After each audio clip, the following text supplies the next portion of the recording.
Sorry, buddy, forgot to grab your plane ticket on the day of the company's recreational trip. I couldn't believe the words thrown at me as I arrived at the airport. I've had my share of trouble with my boss Smith before, but this time was unforgivable. There was never a ticket for you in the first place. Hearing that, my colleagues burst into laughter all at once. Seeing their faces thrilled to no end, I finally got it. Smith and my coworkers have been plotting to make a laughingstock of me from the start. Shaking with anger at their cruel and sneaky tactics, I was furious, but their smiles would soon turn to fear. In just a few hours, my name is White. I'm a 45-year-old software engineer. Both my parents worked with computers, so instead of video games, my playthings were bulky PCs. Ever since I got a hobby computer that could do both gaming and programming for my birthday, I've been hooked. To me, my parents were not just beloved family members, but also the best computer teachers anyone could have. Dinner time was when I could meet face to face and talk about computers with my parents. For me, it was the most enjoyable time ever. I continued to thrive as a computer enthusiast through middle and high school, being part of the computer club. I was happy just programming with my friends, but at the urging of our advisor, I decided to try entering a programming contest. Submitting content that made programming fun and accessible for beginners, I surprisingly won an award.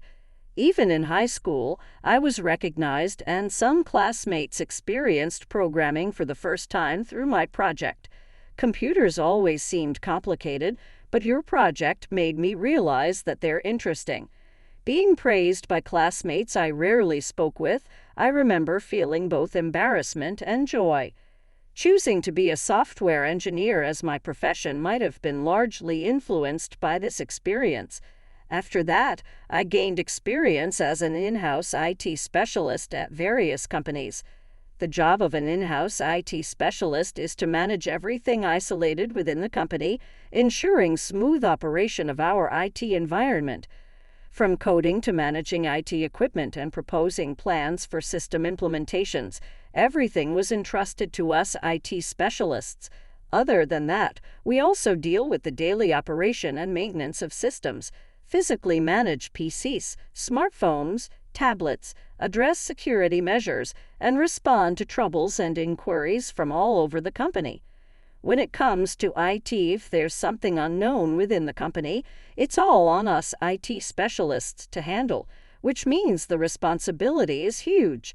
Currently, I'm working on developing new systems at Mono Corporation, a general trading company that deals with cosmetics and daily necessities, as well as working on the company's help desk and source code maintenance.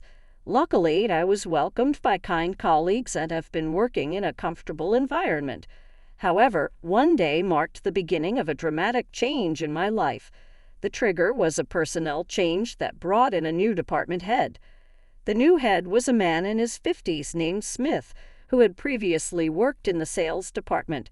Having no affiliation or experience with the IT department, his appointment as head of IT was puzzling, leaving me and my colleagues scratching our heads.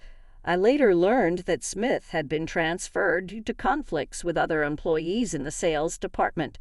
He had caused problems by imposing his ways, so it was thought he'd be less likely to stir up trouble in the IT department where he knew nothing, effectively warming a chair as a figurehead. But what the upper management hadn't anticipated was Smith's determination. From that day on, we IT specialists were subjected to incredible pressure. Since I've arrived, I expect thoroughly efficient work. If you think you can slack off like before, you're sorely mistaken. On his first morning, Smith lined us up and declared this with his arms crossed. We exchanged glances in disbelief, but true to his word, Smith began to meddle in our work the very next day. He counted the number of internal tasks we handled hour by hour and posted the counts on the wall, like a sales department competing for the number of deals closed. The bar graphs displaying our figures made my colleagues visibly anxious. The count increased with each system trouble resolved or employee helped, and if we didn't meet the target numbers set by Mr. Smith, he would berate us for not trying hard enough. "White, you had no report last week. Were you even working?" My current job involves system maintenance. As I reported, there were no emergency issues to report. I responded politely, but Smith seemed displeased. "No issues, so you were slacking off then?" "No regular maintenance is necessary to prevent issues from arising." Even as I tried to explain, Smith just frowned in annoyance, not willing to listen. Instead, he began flipping through a file in the middle of our conversation. It appeared to be my personnel file handed over from HR. After staring at the contents for a while, Smith let out an unpleasant smirk. "So, at 45, you've been hopping from one company to another. Can't keep a job for long, huh? That speaks volumes about your incompetence." With that, he waved me off as if to say he had heard enough, intending to dismiss me. I was utterly stunned to be directly called a failure to my face. Indeed, I've been through several companies, but I've always produced satisfactory results wherever I worked, including at my current company, Monocorp. I've always worked hard, never once considering myself a failure. I should have taken the opportunity to thoroughly explain my role as a software engineer and my job responsibilities to Smith. However, I never expected that Smith, even after being assigned to the IT department, would continue not to study and learn. I chose to keep quiet rather than stir up trouble. I also believed that once he saw the quality of my work, he would understand my value. Instead of confronting him directly, I thought it would be better to work together and get along.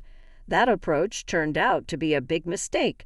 From the next day, Smith started to harass me. Having worked at many companies where everyone got along, this was a new and unpleasant experience for me.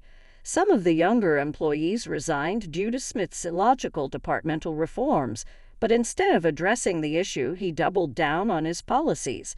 He seemed to think that if employees remained under these conditions, they wouldn't leave the company easily in the future. Moreover, Smith began assigning us his work, claiming he didn't understand it and leaving for home at the end of his scheduled shift. We ended up working late into the night, barely catching the last train home, and the work followed us home. As these days went on, the atmosphere within the department grew tense. Knowing that becoming one of Smith's favorites could spare them from unreasonable quotas and excessive overtime, everyone started trying to curry favor with him. Eventually, the entire department began to ostracize me. As a result, I ended up handling nearly all the tedious internal procedures, making my workload even heavier with little chance to take breaks. I gradually lost the ability to think and just mechanically worked through the tasks in front of me. Then, one day, as I was dealing with the usual troublesome issues, Smith suddenly declared, "It's about time we start planning the company retreat, just like last year. I've been put in charge of organizing it." At the mention of the trip, the other employees seemed excited and began buzzing with anticipation. The company's retreats are lavish, with all expenses paid by the company as a token of appreciation for our hard work each year. Famous destinations are chosen, and it's rumored that some employees joined the company looking forward to these trips. But I was so drained I couldn't even think about enjoying a trip. As I continued with my work, Smith suddenly tapped my shoulder. "How about you, White? What do you think about the retreat this year? We're going all out with a trip to Hawaii, and it seems like our department will be attending in full." I hesitated but decided to express my intention to participate. I thought that being in a different setting might help me build better relationships with the other employees. Hearing my answer, Smith grinned. "Right. Someone like you, a poor employee, wouldn't want to miss out. Since your salary is so low, this might be your only chance to go to Hawaii with all expenses paid by the company." "No, that's not what I meant." I tried to correct him, but Smith, still grinning, raised his voice. Got it. Just don't be late on the day. It'd be a problem if you were slacking off at work and then were late to the retreat, too." "Thank you," I said, figuring saying anything more would be futile. So I bowed my head, swallowing my frustration. Smith, seemingly satisfied, returned to his desk with a loud laugh. Yet I still harbored some hope. I hoped that through this retreat we could all get along like before. With that thought, I faced the mountain of work before me, looking forward to the day of the trip. A month before the retreat, invitation letters were sent out to each department in bulk. Despite being for employees, they were meticulously crafted, conveying the president's appreciation for us. Looks like it details the schedule and destination. The hotel seems pretty nice. I'm looking forward to the sightseeing, too. Excited, I marked my attendance and submitted it to Smith. It seemed like the entire IT department would be attending. Smith, counting the attendance slips, pumped us up. Let's have a blast at the destination. It's all about fun, no formalities. If you're coming, White, make sure to finish your work properly. It would be in poor taste to bring work to the retreat. Smith, in a surprisingly good mood, was even cracking jokes and smiling at me. Yes, I'm looking forward to a good time during the retreat. I thought this might be a chance to improve my relationship with Smith. With that hope in my heart, I returned to my desk, feeling lighter, aware that this expectation would soon be shattered. On the day of the retreat, I arrived at the airport earlier than the time mentioned in the invitation. Since I left my house early to avoid being late, there were only a few employees besides me at the meeting spot due to the holiday season and it being peak travel time. The airport was bustling with planes taking off and landing, passengers coming and going as the meeting time approached. Employees began to show up in small groups. I heard that the president and the upper management had already departed on a different flight. The rest of us were receiving our plane tickets grouped by department. Since the tickets were bought online in bulk, each employee received their 2-deep barcode ticket via email. I lined up with the other IT specialists to receive my ticket from Smith. Smith seemed really excited about going to Hawaii, already dressed in a short-sleeved shirt. From the airport, my colleagues were receiving their plane tickets one by one and started walking towards the boarding gate. Has everyone got their tickets? Let's head out then, I said. Excuse me, I haven't received mine yet. I realized I was the only one left behind. Yet, as if he couldn't see me, Smith began moving towards the boarding gate. When I called out to him in a panic, Smith turned around with a look of surprise. "Why are you here? Weren't you supposed to be skipping the retreat?" he asked. "No, I am coming. I submitted my attendance form to you directly. Where's my plane ticket?" I replied. Even as I asked, a chill went down my spine with a bad premonition, facing me. All tense, Smith showed an unpleasantly sly smile. "All right. I thought you'd stay behind to work as usual. My bad, I forgot your ticket." With that, Smith turned to leave as if nothing was wrong. "Wait, please. How am I supposed to get to Hawaii then?" I asked desperately. "No idea. We're all heading out for the retreat now. Don't start complicating things and causing trouble." Frustrated by his selfish reasoning, I couldn't help but raise my voice. "Don't know, but this is a company event, right? Could you at least contact the travel agency for me?" I persisted. "You're being persistent. How about you just give up?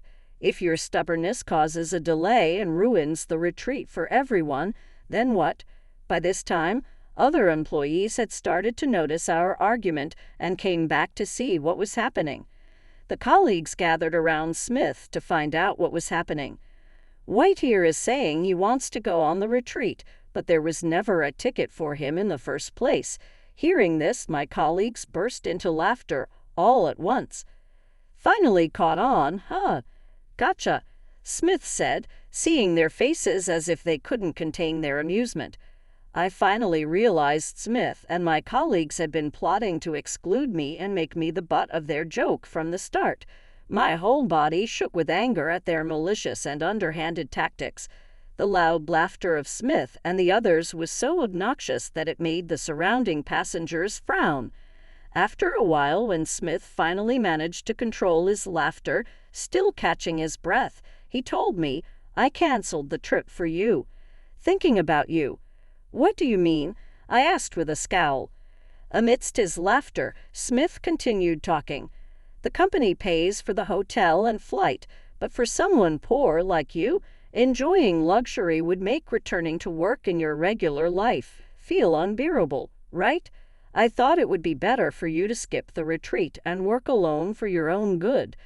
I now see what kind of person you are, Smith, and it seems my colleagues are of the same character," I said, leaving those words behind. I turned my back on Smith and his group. Their loud laughter followed me as I walked away. But their smiles would soon turn into expressions of horror. In just a few hours later, Smith and his group, stretching and enjoying the bright atmosphere of Hawaii, were saying, "Hawaii is truly exceptional. This is the best retreat ever. Feeling so good. Is it because that gloomy white isn't here?" A colleague made a snide comment. Smith burst into loud, graceless laughter. However, it was when the group walked out of the airport, finally arrived, that they took quite some time. To their surprise, I was already sitting in the seats of the bus they had reserved for transport. Smith and the colleagues stopped in their tracks, their mouths agape. "Why? How are you in Hawaii? You shouldn't have had a ticket, and there's no way you could have gotten here before us," Smith said, utterly speechless. I struggled to suppress my laughter at Smith's flustered shouting. "It's simple. It's peak tourist season now. With flights departing every hour, I bought a ticket for an earlier flight." "You bought a ticket, but where did the money come from? Besides, every flight should be fully booked at this time." Smith turned pale, spatting out his words in anger. Economy class was full, but luckily there was a last-minute cancellation in first class. Actually, at my response, Smith's face turned even paler, utterly speechless. "The number of flights connecting our nearby airport in New York with Honolulu in Hawaii can reach up to 32 a day during peak season like this, making it one of the busiest routes with flights departing every hour. That time, realizing I had no ticket, I immediately went to the airport counter. I inquired about available seats on a flight to Honolulu. Fortunately, there was one cancellation, and I purchased the ticket right there, enjoying my journey to Hawaii ahead of everyone else." Despite my explanation, Smith still looked unconvinced, snapping back at me, "Lies. There's no way a poor employee like you could afford a first-class ticket. Did you pour all your living expenses into it, that desperate to join the retreat?" "Poor employee? What are you talking about?" From beside me, an elderly man leaned forward to address Smith, his puzzled expression causing Smith to jump with a short scream. "President, why are you here with White of all people?" Smith stammered. "I came to greet White, who's been a great help to our company. Williams, the president of Monos Corporation," replied sharply. "Even so, you have been quite rude since a while ago. Let's hear the full story." I was just giving my subordinate White a warning.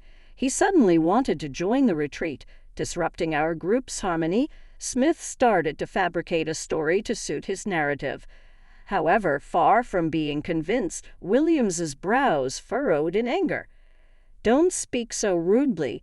White is a highly skilled freelance software engineer whom our company has contracted. Though he's assigned to your department, his position is equal to, if not more important than yours." "More important than me? Impossible." Smith's face turned pale, his whole body trembling. "I'm not an employee of this company, but a freelance software engineer who has contracted with many companies before," I explained.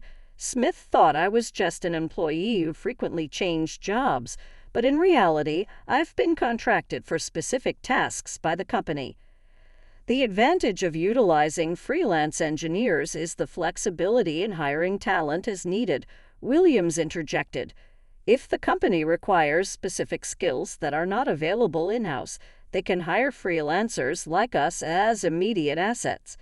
When the heavy lifting of development is over and it moves to operation, a highly specialized engineer isn't always necessary, I continued.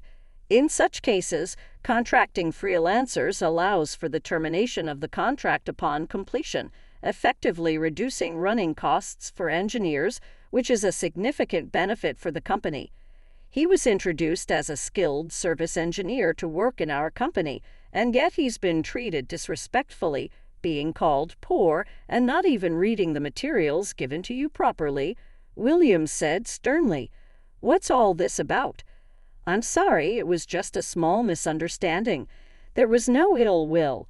Please forgive me, Smith mumbled. Being reprimanded directly by the president, Smith was shaking so badly he looked like he might collapse. Afterwards, Smith collected himself so as not to disturb others, and we moved to our accommodations with the rest of the employees. Williams decided not to reprimand Smith and his group further during our stay in Hawaii, hoping for an enjoyable retreat, but not being reprimanded probably only increased his anxiety. Despite the anticipation for the Hawaii trip, Smith was nervous from start to finish. It seemed like he couldn't enjoy Hawaii at all. As for me, I toured the planned tourist spots with Williams and came to love Hawaii. It goes without saying that interacting with employees from other departments made it a very meaningful retreat. After returning from the trip, Smith and the colleagues who had harassed me were all in a dejected state, continuing their work. They seemed jittery, possibly expecting a salary cut or some sort of punishment. But what happened next took an unexpected turn. Shockingly, it was revealed that Smith had been selling company information to a rival company. Having been tempted with a job offer, it seems Smith harbored a considerable grudge for being moved from the sales department, ignoring the fact that his own misconduct with subordinates was the cause. He was angry, believing the company failed to recognize his abilities. A rival company approached him offering an attractive position if he provided them with information. I've dedicated 30 years to sales. If I'm going to be dumped into some incomprehensible IT department, I might as well bring the company down, he said. Smith fell into their hands, handing over documents containing sensitive information about talented personnel and upcoming products. However, what the rival company most desired was information from the IT department where I worked. The very reason Smith was targeted was because he was a complete novice in IT. Sneaking out information without the employees noticing was out of his league. Moreover, at the time he was approached for the extraction, I was almost solely responsible for the IT engineering tasks. In other words, without dealing with me, he couldn't get the information he needed. That's why Smith had become even harsher in his treatment towards me, aiming to drive me to resign on my own. However, since I remained dedicated to my duties and showed no signs of quitting, Smith became desperate. That's when he concocted the plan to ostracize me during the retreat. If only you had resigned willingly, I wouldn't have had to struggle, Smith thought. Making you alienated from other employees during the retreat would drive you out of the company. Smith had suppressed my participation form and deliberately omitted my plane ticket reservation. Contrary to expectations, White purchased his ticket out of his own pocket. Furthermore, he exposed my misconduct in front of the president. So, you were harassing me with baseless accusations because I wasn't resigning easily, right? I questioned. Indeed. Had that situation of being completely isolated continued, I might have submitted my resignation. At the very least, I wouldn't have extended my contract, I continued. Once I left the workplace, employees who had become entirely dependent on others for their work could have been easily outmaneuvered to extract information without a guardian like me, I concluded. White is a key component of our internal systems. Had he left midway, the damage to our company would have been immeasurable, Williams said. At those words, Smith's face fell, and he slumped to the floor in defeat. What followed was a rapid series of events. Caught in a panic, Smith contacted the personnel from the rival company, and the encounter was secured by the next day. The company bulletin board displayed the disciplinary actions related to this incident, listing the names of the IT department employees who had harassed me, including Smith. "Why am I the only one getting fired?" Smith protested angrily. Smith, who received the harshest punishment, was infuriated, shouting with his shoulders hunched in anger. Naturally, Smith was found to have intentionally leaked information to a rival company, violating his confidentiality obligations. Thus, disciplinary action was taken against him. Despite Mr. Smith's red-faced protests, we have irrefutable evidence in the investigation documents. What you did is unforgivable. The company has decided on disciplinary dismissal. No severance pay will be issued, Williams declared firmly. Smith collapsed to the floor, crying loudly, regardless of the onlookers. Among the IT department colleagues, some had been coaxed into misconduct by Smith and stood there sweating profusely in a daze. It was a pitiful scene of their own making, leaving no room for sympathy. They had to face the consequences of their actions. Thus, the turmoil that began with Smith's arrival finally came to an end. After being dismissed, the former Smith struggled to find re-employment. As rumors that he had tried to sell company information to a rival spread, no company would take him. Abandoned by his family and divorced, his wife and children took everything, including the house and assets, leaving him with nothing. He managed to find work as a temp, bouncing between various odd jobs like traffic control and road construction. Those colleagues who had harassed me and assisted the rival company were also dismissed, but the other employees, showing sincere remorse, continue to work to this day. Your future performance will be our judgment. Give your best in what you can do now, Williams warmly advised them as company president, leading to their renewed apologies to me. Since then, the work environment has returned to its initial peaceful state. As for me, I finally completed the system development and left the office on time after a long while, enjoying some relaxation at home. The work I used to do almost single-handedly was completed much faster with the cooperation of my colleagues. While working together, they were once again amazed by my skills. Sharing my knowledge more in the future will undoubtedly help them grow into competent service engineers. When that time comes, maybe I'll graduate from the current company I used. Wherever you are, whatever the situation, make sure to complete your work with dedication, my father's voice quietly reminded me. Next to him, my mother nodded, enjoying our family dinner together for the first time in a long while. Thinking back, my aspiration to become a service engineer began by watching my parents dedicate themselves to their work. Like them, I'll continue to respect clients and build good relationships with my colleagues. Helping each other is indeed an essential component of creating a wonderful environment. With that thought in mind, I'm heading to the company again today to complete my work with pride. I'll be sitting in front of my computer,